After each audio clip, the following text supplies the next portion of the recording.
give you a little bit of background on Coca-Cola, as David mentioned, we are a beverage company, one of the most recognizable brands in the world. And we saw over 1.9 billion servings of our products today, 500 different products, operating in every country in the world except for 2, and soon I believe 1. But what you don't know about Coca-Cola is what it takes, and what the ecosystem is in order to support a large multinational, and why we have to think differently about innovation, what we've been doing over these years. So just a little bit of background on Coke. In addition to being the world's largest beverage company, if you start breaking this down and you look in our annual report, you look in our 10Qs, what you're going to find is that we're actually the world's largest logistics company. We have more vehicles on the road every day than Federal Express, DHL, and UPS combined. Okay?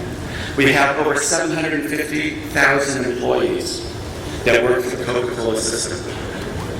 When you start looking at our finance and treasury function, there's almost $1 billion in profit that are generated purely from treasury activities. It makes us the size of a large regional bank in the United States. Of course, we're one of the world's largest marketing organizations with over $4 billion a year in spend. We have large R&D facilities in many countries of the world, and we're a manufacturing company. So when you think of what a company is, you can't do it just by its product. You have to look at the company and look at what are all the pieces that are involved. So innovation has been important to us for over 125 years. From contour bottle, when we first early on started out, to the plant bottles. We're making our bottles partially out of plant material with the goal of getting to 100%. To new sweeteners, to low caloric drinks, to everything. We're always innovating. The digital age has brought new challenges for us as it has for any corporation. The speed in which companies need to innovate to stay ahead of the consumer is something that you can no longer do internally yourself. So 2 years ago, we reached out and we said we need to do something different. Now, I live in the Silicon Valley. I'm probably the only CTO of a Fortune 500 company that does not live where it's headquartered. But I live in the Silicon Valley because the company wants me to be close to innovation. So I start looking around the world at where I'm participating in innovation and where I'm not. Silicon Valley is easy. It's my backyard. Many of my friends have started many successful companies. It's also what half of all the venture funds. Half of all the venture funds in the world are invested. You start going down the list. New York City is next.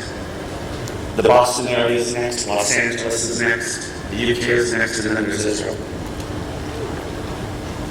We were not effectively, at that time, participating in the deal flow, participating in the startup community effectively, and we needed to change. So, Coke has many different areas of innovation, just like many corporations.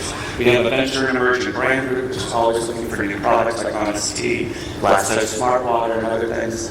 We have our marketing ventures group, where we do deals and joint invest with people like Spotify, Misfit, and others. We have a traditional M&A organization, which has made purchases in companies such as Monster Beverages, Curry, and other companies as well. We have a founders group which works with some young entrepreneurs in different cities. But what we didn't have was a way to capture a crowd, capture the value that crowdsourcing brings to the company. And that's what's changed. We came here 2 years ago. We started a program called The Bridge. At first we thought we were going to be an incubator. After talking to a lot of people and listening, we found out there's lots of incubators here. We turned around and pivoted like any good startup and said, we're going to be an accelerator. We were disappointed again after another 24 or 48 hours of listening because there's lots of accelerators. Thank you. But what we were missing out on, when we turned to the investor community and said, what does Israel need? And one investor stood up and said, we need a bridge to the U.S. We have a lot of good engineers, a lot of smart technologists, but we have no way to get into the U.S. And that's what Coca-Cola is doing here. At 6 Rothschild, we opened up an office. We work with young entrepreneurs, young startups. We help them grow. One of the most important things, one of the things that Coca-Cola does best in this world is tell a story. We've been telling stories for years. And we're teaching art of storytelling. We're teaching the art of communication, and we're providing opportunities now to the startup community. Without this, many of the startups would never have the opportunity to come in and meet with the executives of major Fortune 500 companies and be able to grow.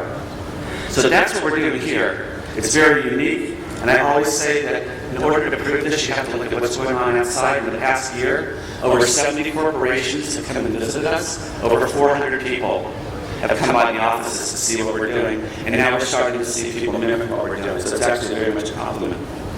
We also learned one thing: you have to listen a lot. And as part of listening, we recognize that we can't do this alone, nor should we be doing it alone. There's a very large multinational corporation that's down the street from us in Atlanta, Turner Broadcasting Company, home of Warner Brothers, home of many other brands, CNN and others. And they've partnered with us now, and they're joining with us as a full partner in our program. So I'd like to bring Pete Scholar, the VP of Emerging Media and Innovation for the Turner Broadcasting Company, up here. And the other thing I'd like to say about Pete is he just gets to do all the cool things. So, Pete, you want to? Great weather in Israel. This is my first visit to Israel, and it's an amazing place. And the energy that I feel when I walk down Rothschild is amazing. All the startup and the energy in this room is amazing. My name is Pete Scott. I'm head of emerging media and innovation for Turner Broadcasting. It's part of the Time Warner family. I think you've heard of our brands, Warner Brothers, HBO, and Turner Broadcasting. Right down the road, we have CNN Jerusalem. We have one of the most innovative leaders of all time, Ted Turner. So we decided to partner with Coke and come to this great country and really integrate with all of the evangelizers of new technologies. And we couldn't be happier to participate with the bridge and get excited about integrating some of your great technologies. And everyone in this room, I call you evangelizers for new innovation and techniques and investments. So I just appreciate the warm welcome that I've gotten in this country, and I can't wait to go back to my big city in the South and tell everybody how great a place it is to participate and work with great companies. So thank you. My name is Daube. I'm one of the co-founders of Cimagine, which is both actually an OurCrowd company and also a bridge company with Coke. And our story actually began, as many other startups, with let's go with personal challenge. We always joke about the fact that we started a company actually to solve or to help our own marriage lives. But seriously speaking, to help us with personal challenges, and I'll give you one example from one of my partners, where he was actually trying to convince his wife that buying the great KitchenAid or buying a great KitchenAid for their kitchen would fit in a much better way than the red one. Let's say it was a very big mistake. But seriously speaking, if you look at commerce and the evolution of commerce, so what we see is that the variety of products, the accessibility of products has grown significantly over the years. But one thing that we think is at the core value of commerce is visualization. And the visual aspect of commerce along the way has been, let's say, a bit neglected, and this is exactly where Cimagine comes into action by actually providing an actual visualization tool for companies. So I'm going to show you 2 use cases right now that we do with our partners in a minute.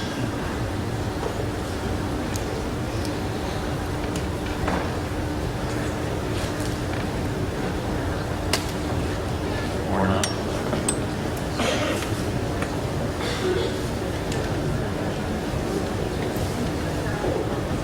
Almost there.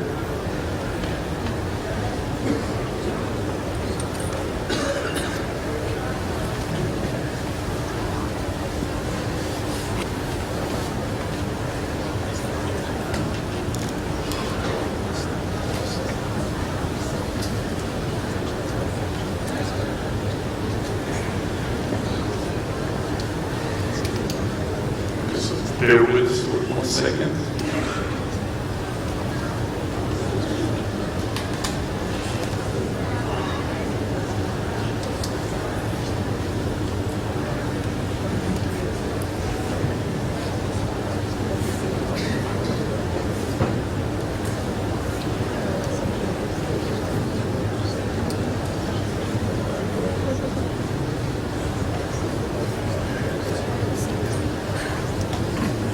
let me, in the meantime, let me tell you a bit about what we also do with Coke. I'll show you in a minute. So again, we're all about visualizing. The tool we provide is basically just started. So cool. So let's start with the first or the original use case we started with. So e-commerce. So again, commerce today went into e-commerce and m-commerce. Now the thing about e-commerce, and for example, our first customer actually, which is Littlewoods, it's a small, relatively small to Coke, let's say, company in the UK that sells around $1 billion of furniture a year, among other things. And you know what? They don't have any physical stores. They only have websites. So let's assume you want to buy this nice armchair. So we basically sell the yellow button on the left side via home. So let me show you what happens when I click it. So imagine you're standing in your living room and you want to see how the armchair you've seen looks like. So basically we scan the environment, estimate the scale, and place the item. And it's actually here. I can actually walk around it, see it from any direction. I can even, you know what, let me add an ensemble of products. I can also add, maybe that would look better. So you can now instantly, with a click of a button, visualize how things you see, again, in a picture or in a store, would look like in your own home. And you probably ask yourself by now, that's nice, but what can this have to do with Coke? And I think Alan mentioned it in his opening that Coke is about everything, basically. And visualization is also about everything. So what we discovered with the help of the Bridge team is also sales reps in many cases have the same challenges of actually showing their customers, which are, for example, venue owners, store owners, movie theater owners, how things they want to place there would look like in their own venue. So it's the same idea. So let's imagine this is a movie theater or anywhere else you want to design a Coke corner. So I can click, again, same experience, where I basically look at the location and I start to place Coke products. So I can place this nice signage around here. Let's put a nice Coke table around here, Alan just above you. And what about placing a nice cooler over here? Oops. Yeah. So I can have an ensemble of Coke-related products, and I can now show the venue owner instantly how this would look like in his own environment. So we are all about the famous phrase, I think, seeing is believing. At the end of the day, when you want to buy something, you want to actually see how this would look like prior to actually placing it or buying it. Thank you. Before you sit down here, beyond retail, beyond sort of Coca-Cola here, what other industries do you think that this technology will disrupt?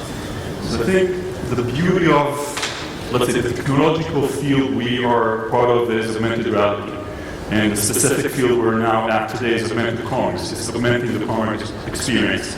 The beauty of augmented reality is that it's about visualization. Now, visualization for us is basically anywhere in life. I heard that the previous panel talking about automotive.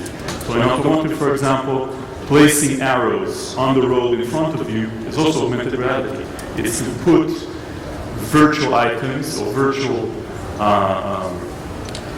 things into your reality instantly. So we see, for example, automotive as another industry. We see, for example, medical as an additional industry using the same core technology that we have today. Opportunities here for you. Very broad. Thank you. Hello, good morning. My name is Toby Olshanetsky. I'm the co-founder and CEO of Scallabilli.it. And I'm here to do a huge impact, actually totally disruptive the way enterprise software is being valued by the enterprise. I'm a serial entrepreneur. Scalabilli.it is not my first startup. And I've been building startups for the last 20 years in different domains, cybersecurity, SaaS, mobile carrier solution, but all of them, there was one common thing, it was enterprise software. And I saw in the last 20 years that the biggest problem that I was facing for my startups or the startups that I know was not actually building the product. Today it's relatively easy to build new product. The biggest problem was how to go to the enterprise and convince the enterprise of doing proof of concept. In today's world, any startups or software vendor must do a proof of concept in order for them to gain traction or to sell their technology to the enterprise. But more than 90% of startups and software vendors are failing on the first pilots that they are doing with the enterprise. And this is because of different reasons. It can be lack of understanding of the network, the enterprise network topology. Sometimes wrong RFP or missing information in the RFP of the enterprise. And there are many, many cases why this is happening. Another thing, for the startups, the acquisition time that it takes for a startup until he finds an enterprise and convinces the enterprise, the CTO or the Chief Innovation Officer of the enterprise, to do a proof of concept or a pilot with them, takes a lot of time and money. Usually it's anywhere between months to a year. And lastly, for the enterprise, to do integration with each one of those technology or startups or software coming to them, it's a very big hurdle and pain point. Because even if two startups are coming to do a proof of concept on the same topics, let's say cybersecurity solution, for the enterprise, it's double the integration time, double the efforts, and double the resources to do on each one of those startups. We are targeting a huge market. We are targeting about 350,000 startups and software vendors across the globe, which gives us a market size of about $4.2 billion US. You know, we are in Israel, everybody's saying we're a disruptive solution. We are really disrupting the ecosystem of the enterprise software with our proof of concept platform. We are totally game changer in the way that startups, and you're seeing a lot of startups here in Israel, and all of them must do POC. So we change that dramatically and make it much more easier and faster. And for enterprise to find and realize new innovation and doing proof of concept, it's much easier with our solution. Proof is combined of three elements. One is a market network, the second is prediction analytics, and the third is SaaS solution that make us the first in the world pilot as a service solution platform that allows any startup in less than 10 minutes to come to our platform and start doing proof of concept with an enterprise. And for enterprise, with one connection, one integration, start doing POCs, proof of concept, with tens and hundreds of startups. We just launched our closed private beta, and I invite all of you to join Proof and start doing proof of concept. Thank you very much. So as a large company, I look at 3,000, 4,000, 5,000 new technologies a year through my ecosystem of venture capital firms, accelerators, incubators, are all screening things for me. And I'm testing anywhere in the tens to low hundreds a year. How long is it going to take you to get to 1,000 startups and really build that platform? As I said, we just launched our closed private beta, and we already have more than 150 qualified startups on the platform. And we're going to reach 1,000 startups by the end of this year, and we're going to double it next year. Thank you.